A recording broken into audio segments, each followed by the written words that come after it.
Today we're going to be talking about color grading, my workflow of how I do all of my color grading from start to finish, and showing you that color grading overall isn't that hard to do. So there are a few ways that you can color grade, and if you've been here for a while, you'll have seen how fast I make content and how quickly I turn things around. Since around Christmas, I've been putting out around 2 videos a week, so I need to make sure my workflow is working, I guess. So therefore, using LUTs in my workflow is a massive part of the process. I now use my own LUTs for my look, but I have used many creators in the past, but some of them worked really well and some of them didn't work quite as well as I'd like to. And if I'm honest, if you're wanting to just get a really nice color grade on your footage very quickly, LUTs are the way to go. Because that's the thing, LUTs aren't actually cheating. For me, it's all about speed and workflow. And in a commercial setting, whether it's my clients or your clients, you need to be able to turn that footage around and get the deliverables over to the client as quickly as possible. And your clients aren't going to care whether you've used one of your own LUTs or somebody else's LUTs. And if I'm honest, they probably won't even know what a LUT is, let alone whether you've used one. We've all heard of the saying, work smart, not hard.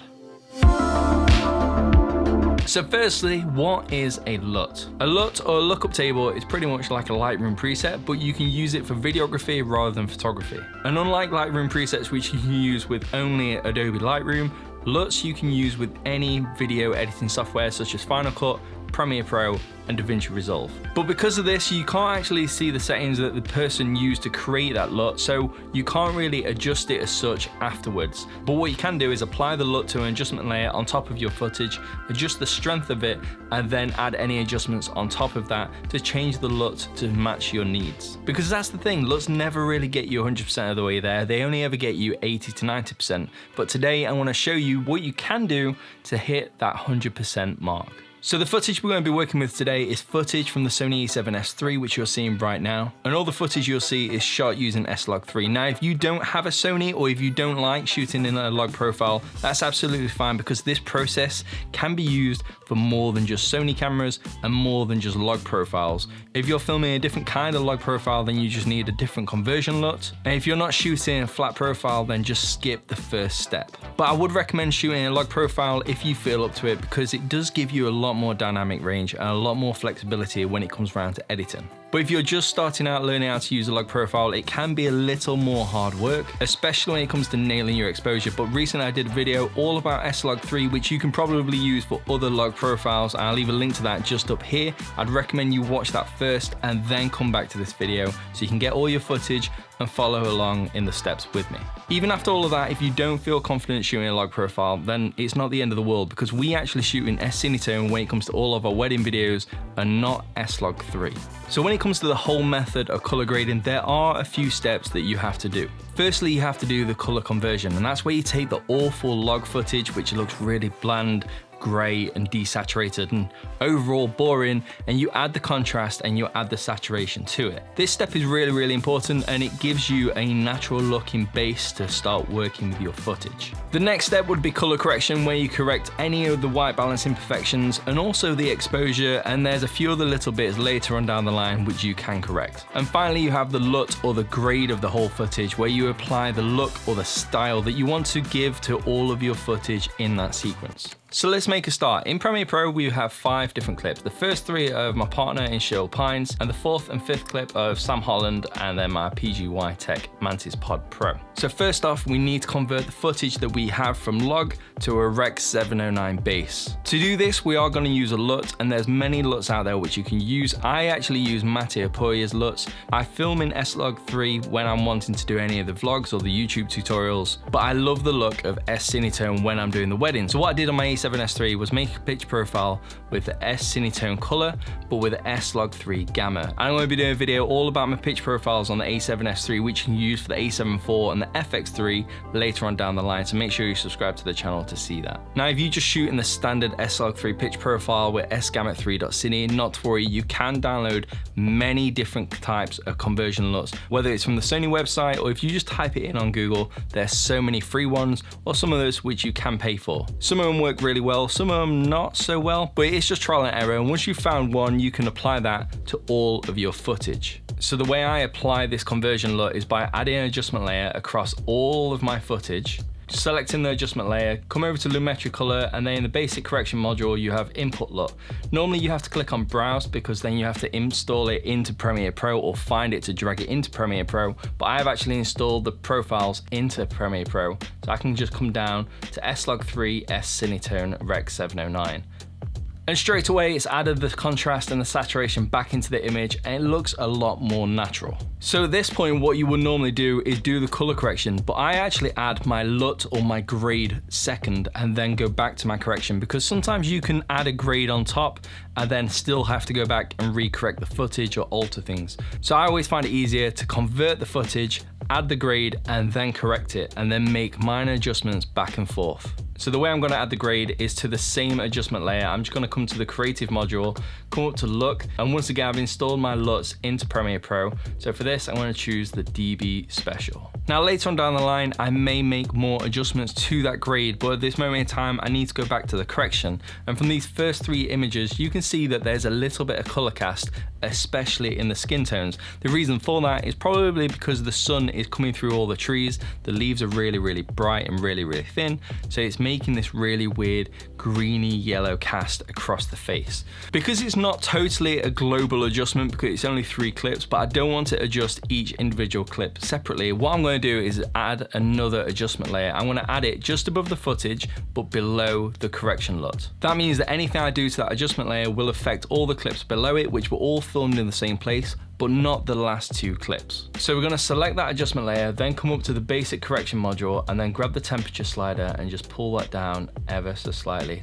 And something I prefer doing is making any exposure or white balance adjustments before it goes into the correction LUT, so it's almost as if you're making the corrections in camera almost, rather than after the correction LUT, and then it only has to be small adjustments, which I feel is more pleasing and lenient on the footage when it goes through to the grade. Cool, so we're just going to pull this exposure down ever so slightly, but we're still getting that horrible yellow cast on the face. So we're still going to use this adjustment layer, but we're going to come down to HSL secondary. What we're going to do is select the current skin tones and only affect them, so we can drag them to what the skin tones should be. So to do that, we're going to click on the color picker, come over to Nancy's skin, and then just click on the cheek. Then you can click on this little box down here where it says color gray. If it doesn't say color gray, you can change it if you wish, and that will show you exactly what's selected and what isn't. And what you can do is make finer adjustments by going through and taking out certain colors using the color minus picker and color plus picker. A selection like that is perfect. We're just going to increase the denoise so we get rid of any problems,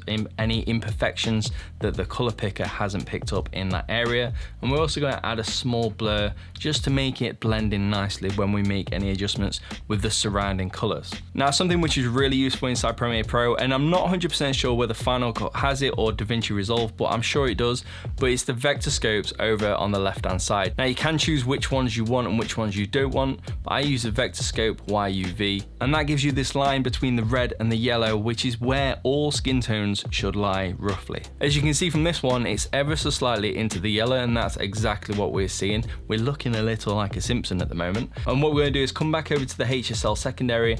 We're going to grab the wheel and just pull it over into the pink section slightly. And as you can see, it just drags the signal over onto that line. What we can also do is bring the saturation down ever so slightly. It's only bringing the saturation down just for them skin tones which have been selected. And then when you untick the color gray box, the skin tones are a lot more natural. So we have the before and after. And it's only subtle, and you can push it that little bit more, but subtle things in color grading is the best thing to do. So just on these 3 clips alone, you have the conversion, then you have the look, and then you have the correction which I've made on top of all of that. But the next thing I'm wanting to do is when you compare this shot to this shot, you can see a massive difference because it's all in the greens. The greens in the background of the first image is much brighter because it's a lot sunnier than it is in the 4th shot, which is the image of Sam holding the Polar Pro pivot.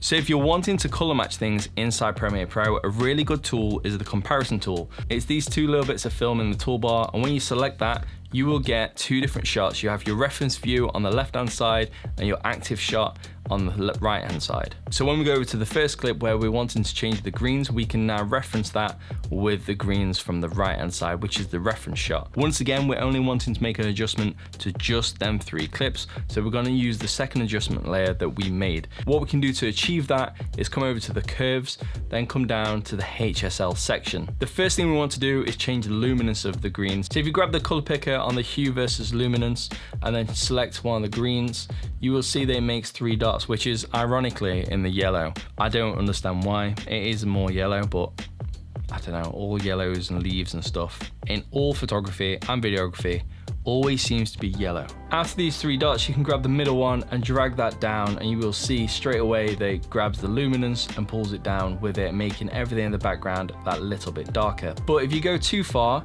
you will get a little bit of fringing between the colors of the both yellows and the greens. Something I do to get around that is by making 2 more points either side of the outer points and then just dragging them down ever so slightly, so you get a much nicer curve, like so. We can also desaturate them ever so slightly, so we can use the color picker again, go to the greens and then drag them down, and then it's a case of just going back and forth and color matching as much as possible without making the image look too unnatural.